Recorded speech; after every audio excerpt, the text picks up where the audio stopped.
Chapter हमारा चल रहा है हाउस प्रॉपर्टी। देखिए हाउस प्रॉपर्टी का मैंने आपको बेसिक पढ़ा दिया है। आज हम लोग जो है कुछ न्यूमेरिक क्वेश्चंस उसके कर रहे हैं, ठीक है।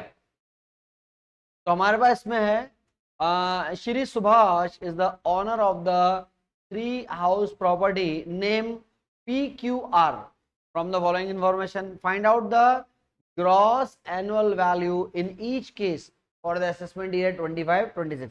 ग्रॉस एनुअल वैल्यू जिसको हम लोग बोलते हैं GAV। तो GAV निकालना है बेटा। 3 प्रॉपर्टी है, ठीक है।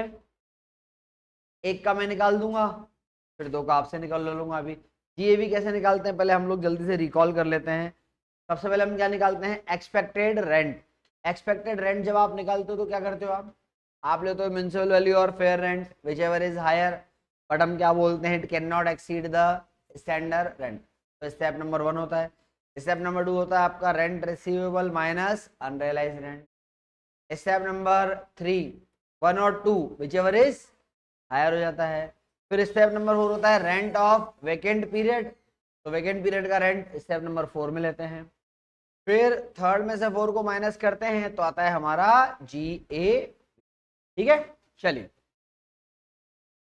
देखो बेटा, सबसे पहले लिखा हुआ है प्रॉपर्टी P को लेके कि म्युनिसिपल वैल्यू कितना है 48,000, fair rent 60,000, standard rent under the rent ये एप्लीकेबल ही नहीं है, इसमें N है तो बढ़िया। रेंट रिसीव्ड और receivable for let out property before deducting unrealised rent, ठीक है। तो अनरियलाइज्ड रेंट माइनस करने के पहले जो रेंट बनता है कितना बनता है, स्टैंडर्ड बनता है। Period for which the house remain vacant, कितना टाइम मकान खाली रहा अपना, कितना टाइम रहा भैया, 2 महीने मकान खाली रहा, ठीक है। चलो और फिर अनरियलाइज रेंट जो है वो पहले वाले मकान का कितना है 6,000, ठीक है। इस तरह का फिर 7 है। तो हाँ भैया स्टेप बाय स्टेप करते चले। सबसे पहले स्टेप नंबर 1 का आंसर कैसे निकालोगे आप बोलो, विच एवर इज हायर। तो म्युनिसिपल वैल्यू और fair rent which ever is higher, तो हमारे स्टेप नंबर 1 का आंसर कितना आ जाएगा, क्या आ जाएगा। फिर स्टेप नंबर 2 क्या बोलता है हमको, रेंट रेंट रिसीव्ड और receivable for the let out property before deducting the unrealised rent, है ना। यानी कि रेंट रिसीवेबल दे रखा है अपने को 60,000 रुपए। अच्छा 12 महीने का रेंट 60,000 है, मतलब 5,000 महीने है आपका रेंट, है ना। चलिए तो 60,000 है, लेकिन इसमें से अपने को क्या माइनस करना पड़ता है, अनरियलाइज्ड रेंट माइनस करना पड़ता है। इस प्रॉपर्टी का अनरियलाइज्ड रेंट कितना है बेटा, 6,000 रुपए है। चलिए तो 60 में से 6 माइनस करेंगे, यानी कि हमारा स्टेप नंबर 2 का आंसर क्या आएगा, कितना आएगा भैया, 54,000 आ जाएगा। ये यहाँ तक क्लियर हो गया मैटर हमारे पास। चलिए उसके बाद क्या हो गया भैया, अच्छा हाँ, अच्छा ये फर्स्ट प्रॉपर्टी का है ना रेंट हमारा, या सेकंड का है रेंट, फर्स्ट का ही है 6,000, लगता तो फर्स्ट का ही है। मैं 1 मिनट बुक में चेक कर लूँ, ये तो PDF बना हुआ है, पता लगे सेकंड प्रॉपर्टी का हो तो दिक्कत हो जाए, आगे मुझे सक जाए हमारा रेंट। जस्ट है ना, इधर 54। अच्छा आप आंसर देख के बता रहे हो मेरे को, वेरी गुड। वाह यार बच्चे बच्चे गणे होशियार हो गए मेरे तो यार पढ़ने में, क्या बात है। हाँ पहली प्रॉपर्टी का ही है अनरियलाइज रेंट, कितने का है 60,000 रुपए का, ठीक है बढ़िया बात है। तो ये अनरियलाइज रेंट हो गया आपका 6,000। अब इसमें देखो एक चीज आप समझिए, यहां पर इसने रेंट रिसीव भी दे रखा है और रिसीवेबल दे रखा है। तो बोले रिसीव्ड मानना है कि रिसीवेबल मानना है, क्या मानना है, तो एक नोट आप लिखें इसके अंदर, देखो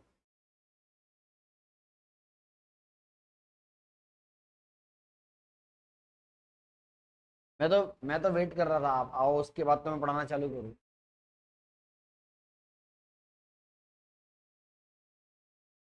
अकेले अकेले चला गया तू, कुल अच्छा सबके लिए लिया था, उसमें क्या दिक्कत है, बनाई भी कमी थी। ठीक है चलिए। हाँ जी, नोट लिखे आप लोग। As per the given information, as per the given information, as per the given information, rent rent received, rent received और रिसीवेबल, रेंट रिसीव्ड और receivable, receivable both are provided, both are provided, both are provided the question if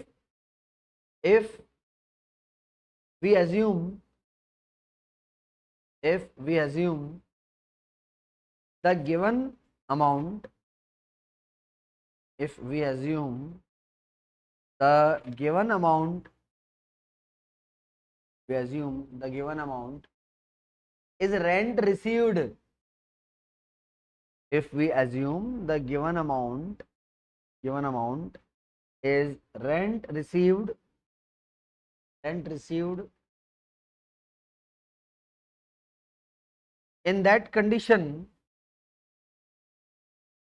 in that condition we have to calculate,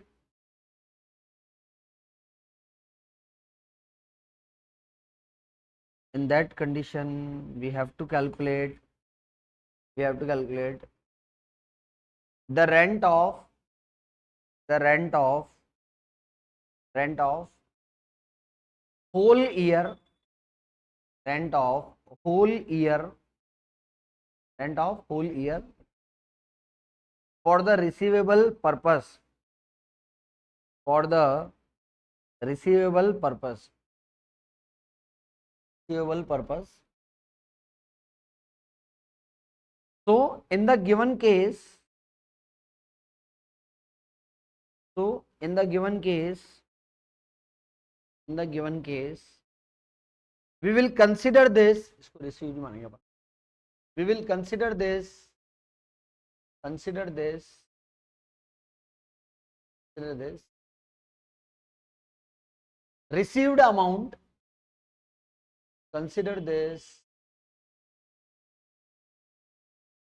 received amount, ठीक है। चलिए, तो इसके देखो ये पहले क्वेश्चन में मजे की बात आ गई, क्या आ गई भैया, कि आपके पास दोनों वर्ड हैं, ये रिसीव्ड भी है और ये रिसीवेबल भी है ना। फिर मैं क्वेश्चन के आगे आपको बताऊंगा कि ऐसा क्यों बोल रहा है कि रिसीव्ड भी है और रिसीवेबल भी है। देखो, तो पहला वर्ड क्या लिखा हुआ है, रिसीव्ड। अब आप बात को समझना, कितने महीने मकान खाली है, 2 महीने खाली है। क्या मतलब किराए पे कितना टाइम चढ़ना चाहिए था मकान, 12 में से 2 महीने खाली है ना, तो मैक्सिमम किराए पे कितना टाइम जाता, 10 महीने। तो अगर आप इसको, हाँ इसको कंसीडर करना पड़ेगा, कितने महीने का रेंट आपको, 10 महीने का। अब 10 महीने का रेंट कितना है, 60,000। 10 महीने का रेंट 60,000 है, तो मंथली रेंट कितना हो गया, 6,000 रुपये हुआ आपके पास, ठीक है। इसलिए यहां तो वर्ड क्या लिखा हुआ है इन्होंने, रिसीव्ड लिखा हुआ है। सेम काम हम लोग को जब क्यू करेंगे तो भी करेंगे, आर करेंगे तो भी करेंगे। अब आपको स्टेप बाय स्टेप, है ना, मैं फॉर्मेट में इसको सॉल्व कराता हूं।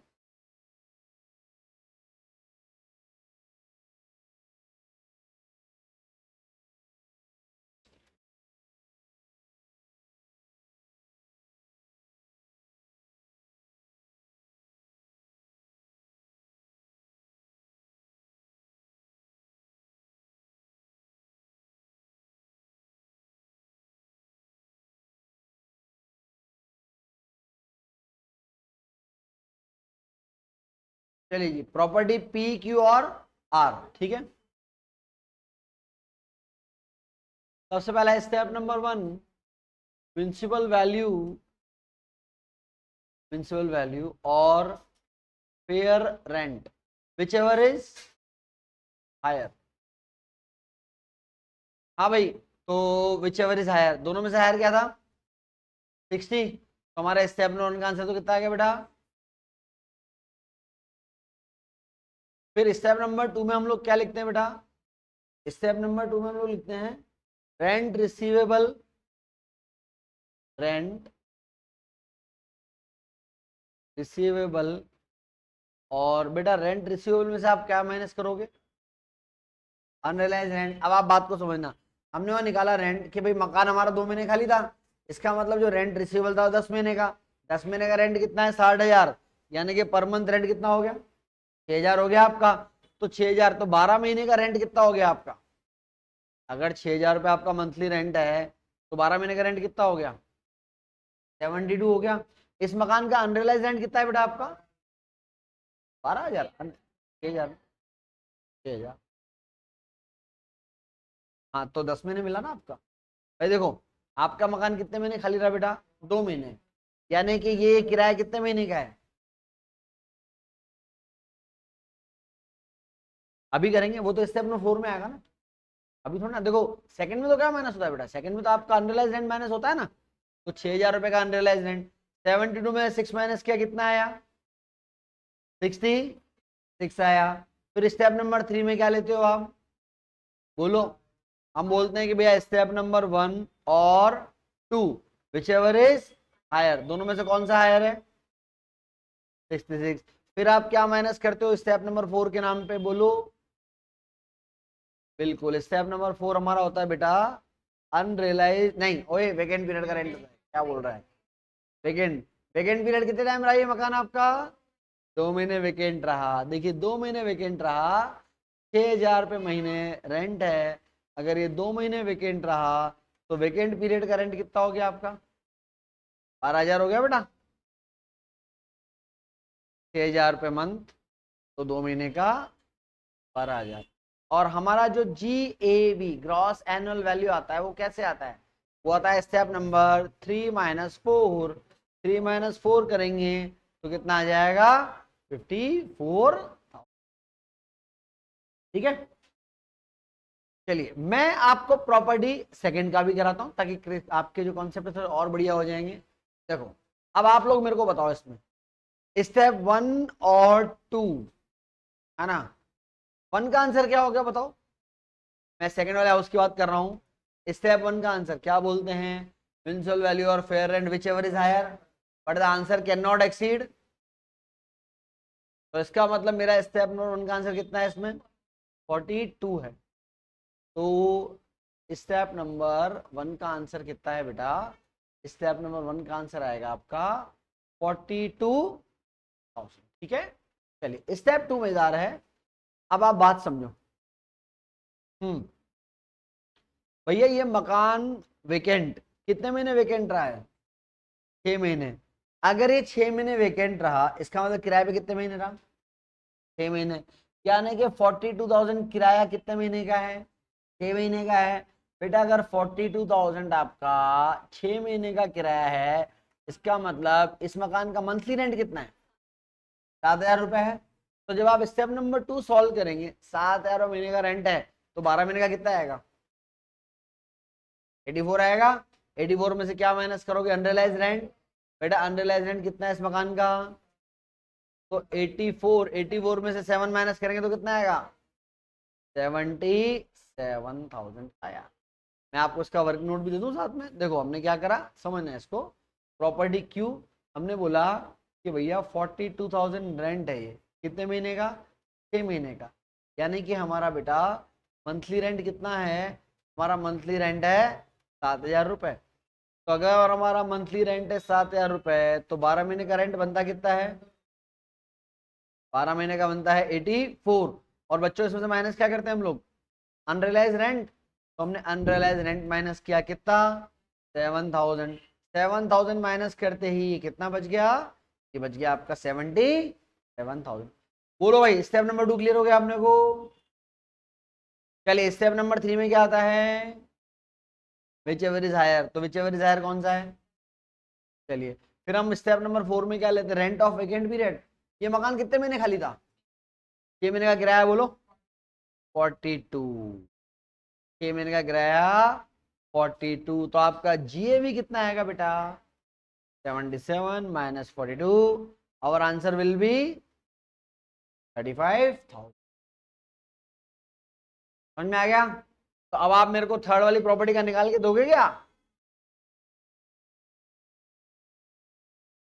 क्या आंसर?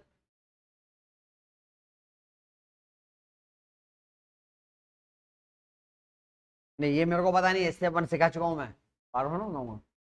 चलो मेरे को आप, ठीक है, इसी बात पे हम लोग इसको कर लेते हैं। स्टेप वन का आंसर क्या होना चाहिए बोलो? हाँ, 120। कैसे निकालते हैं आंसर भाई? पेयर रेंट और municipal value which ever is higher, but our answer can not exceed, what can not exceed?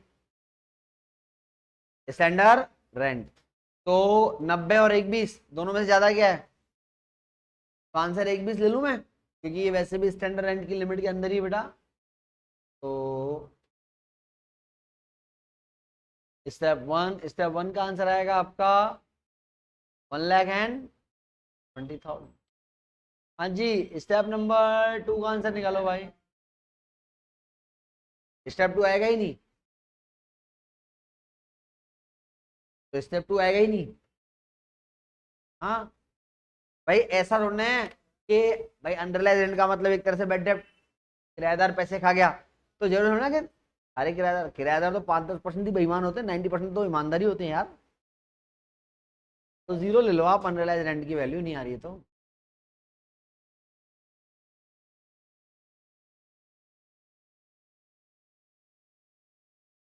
आप तो मेरे को स्टेप नंबर टू का आंसर बताओ, इसमें क्या है? अच्छा, इसमें अगर मैं आपको बताऊं कि भाई क्या इस क्वेश्चन में अनरियलाइज रेंट है? नहीं है, ठीक है। 1,00,000 का मतलब आप बोलना चाह रहे हो 100,000 ये आंसर आ रहा है क्या मैडम बोल रही है जो? मंथली रेंट कितना है इसमें?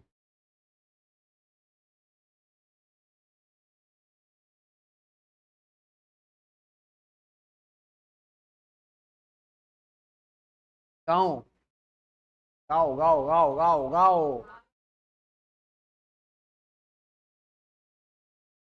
मेरा मेरा पहला और मासूम सा सवाल कि मंथली रेंट कितना है तीसरी प्रॉपर्टी का? मंथली रेंट बताओ मेरे को। क्यों?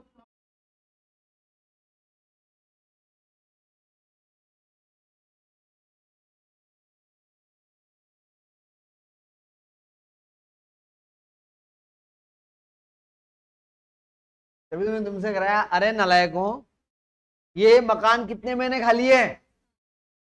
5 महीने खाली है, तो कितने महीने भरा होना चाहिए था इसको? 7। तो बाबा ये 7 महीने का किराया है। अभी अपन ने क्या करा, देखो अपन ने इसमें पहले वाले मकान में क्या करा, 2 महीने खाली है तो इसका मतलब 10 महीने, ठीक, कितने, 7 महीने। क्या कर रहे हो यार? इसका मतलब मंथली रेंट कितना है, 6,000 रुपये महीना। 6,000 महीना तो 12 महीने का कितना बैठेगा? 72। अनरियलाइज रेंट है ही नहीं इसमें मेरे ख्याल से। नहीं है तो ठीक है, जीरो। इसका मतलब इसमें स्टेप नंबर सेकंड कितनी आएगी बेटा? 72। फिर स्टेप नंबर थ्री क्या होती है? विच एवर इज हायर, तो हायर क्या बेटा इसमें? 120 हायर है। अरे मकान वेकेंट रहा कितने महीने? 5 महीने। 6,000 मंथली रेंट है इस प्रॉपर्टी का, तो 5 महीने का कितना हो जाएगा? 3,000 हो जाएगा। चलिए, तो आपका जो जीएवी आएगा, जीएवी कितना आएगा बेटा? जीएवी आएगा अमाउंट ₹1,000। चमत्कार कर रहे हो, नए नए तरह के चमत्कार। हाँ भाई, हो गया कॉपी? वर्क नोट दिखाते हैं बेटा। वर्क नोट उसका काम करता, कहाँ गया उस वाली प्रॉपर्टी का जिसका काम करता?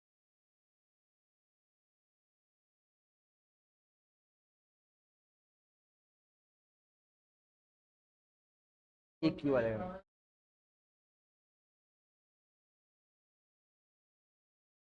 मैं क्यू के बाद आर का ही बनाता हूँ। भाई आर का किराया 42,000 जो है वो 7 मंथ का है ना बेटा, 6,000 रुपये महीना, 12 महीने का हो गया कितना? 72। वेकेंट है ही नहीं मकान, का मतलब स्टेप नंबर टू का आंसर आएगा।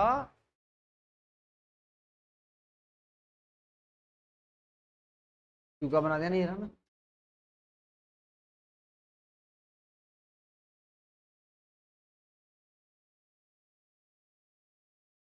आगे बढ़ूंगा मैं।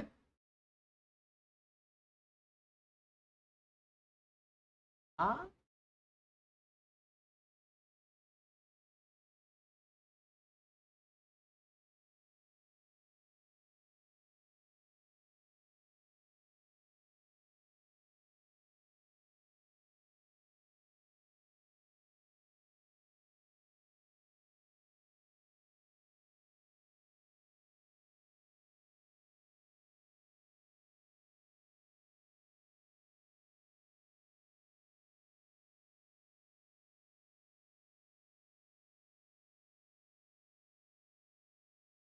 हाँ जी, चलें आगे।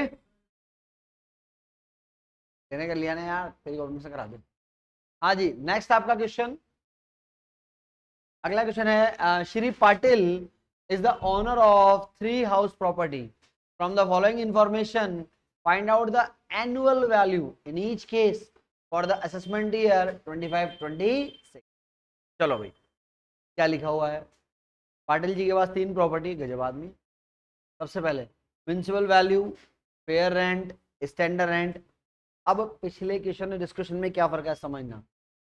रेंट रिसीव्ड और receivable if property let out through out the, इसने पता है यहाँ क्लियर करके दिया आपको, जबकि पिछले क्वेश्चन में क्लियर करके नहीं दिया। इसमें देखो आप, पिछला क्वेश्चन अगर आप देखें जो हमने सॉल्व किया था,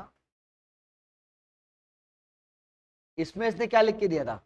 इसने खाली ये लिख के दिया था कि रेंट रिसीव्ड और receivable for let out period, है ना, बिफोर डिडक्टिंग अनरियलाइज। यहाँ कहीं भी ये नहीं बोला कि ये पूरे प्रीवियस ईयर का रेंट है।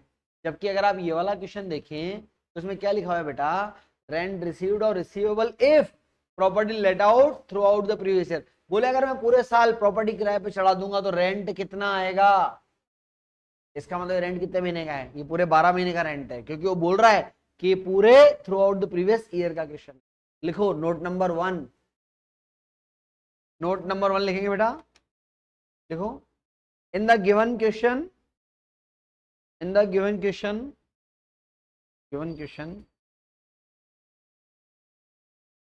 rent for the full year is available. Rent for the full year is available. Rent for the full year is available. तो ये तीनों अमाउंट लिखेंगे अपन। so 48,000, 81,000 and 75,000। 48, 81 and 75,000 will be consider annual rent, will be consider annual rent।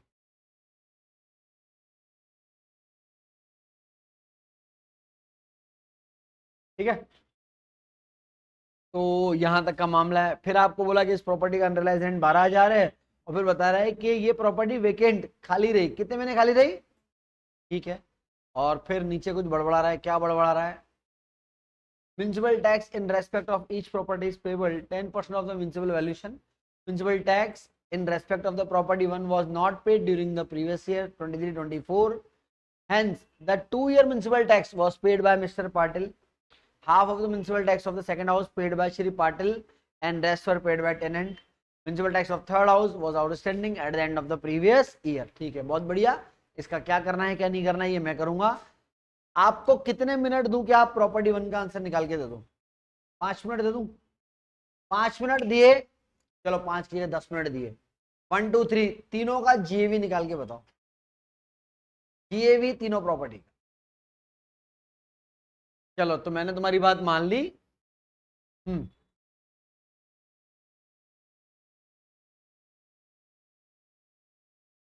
अच्छा, ऊपर नालायकों heading डालना तो आता है ना, हेडिंग भी नहीं आता।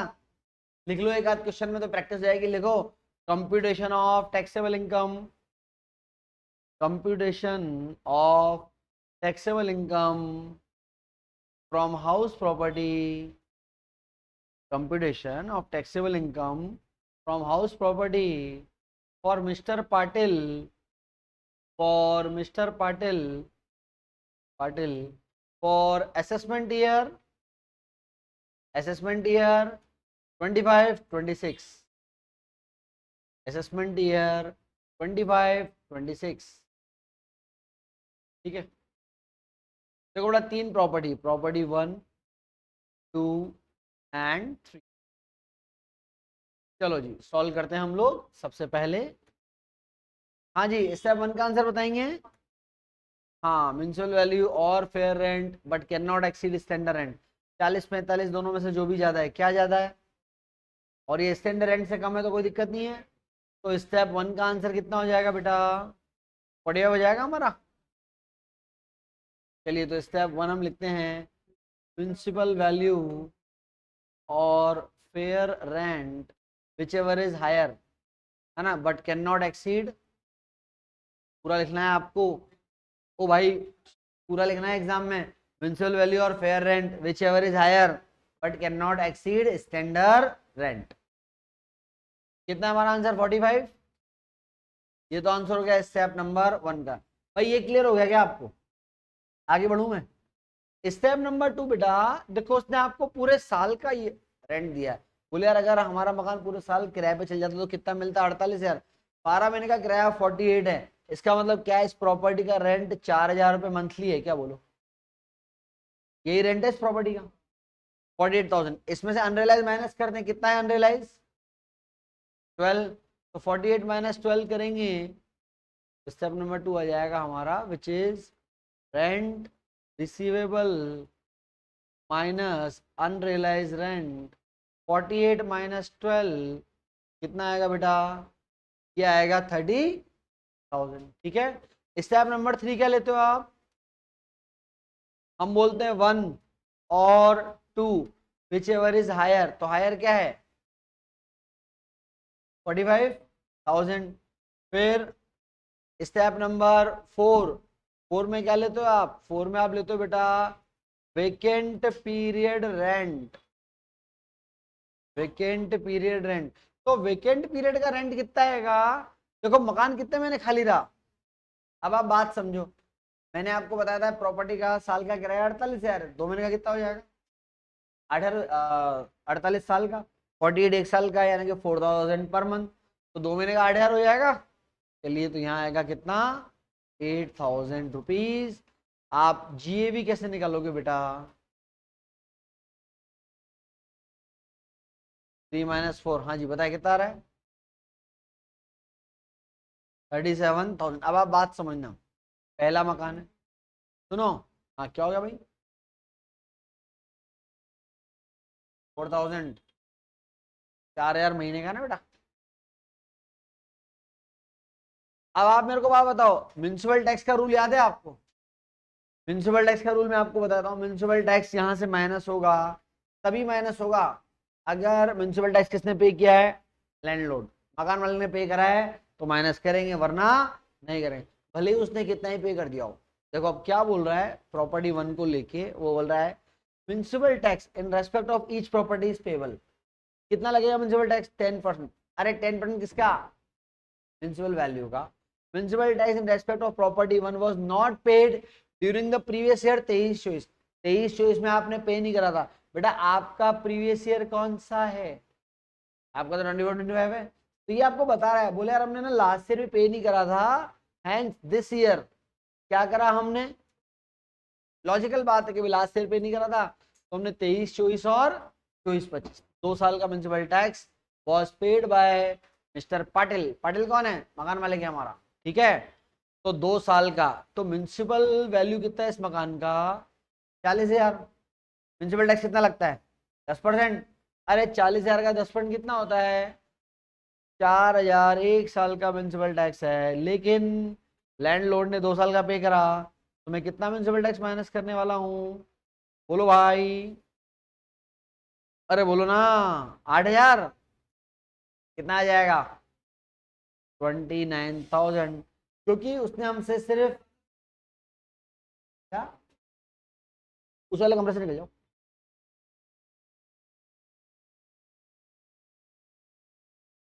तो 5-10 मिनट रुक जाओ यहाँ पर, है ना। हाँ भाई, तो 8,000 माइनस किया तो हमारा क्या आया, एनएवी आ गया, समझ में आ गई बात। ये तो करा हमने प्रॉपर्टी 1 का, भाई अब तो प्रॉपर्टी 2 का करो यार। करके फुल ईयर 12 महीने का करो। सेकंड प्रॉपर्टी का करो फटाफट। चलो देखो, स्टेप 1 का आंसर बोलो